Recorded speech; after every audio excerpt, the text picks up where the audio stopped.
Maglagay ng mantika at painitin ang kawali upang hindi siya magkamali na ikaw ang kanyang pinili. Pangatlo, isunod ang 2 patatas upang ipaglaban kanya ng patas. Pang-4, isunod ang bawang upang magkaroon ka sa kanya ng puwang.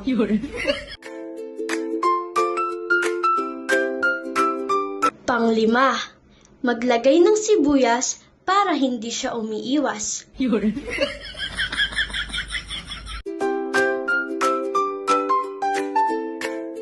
Pang-6, sunod ay ilagay na ang 1 lata ng corned beef.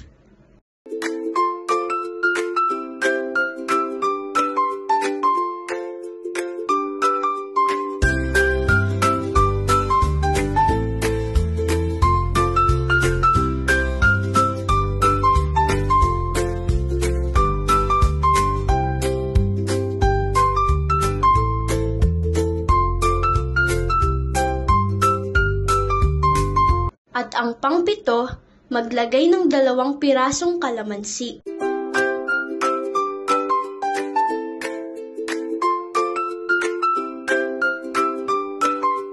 Sunod naman ay ang pang-8.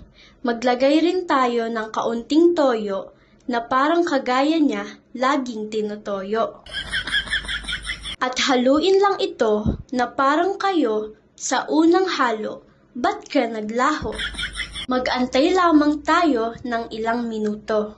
Pagkatapos, ilagay na ito sa isang plato at pwede na itong kainin. Woo!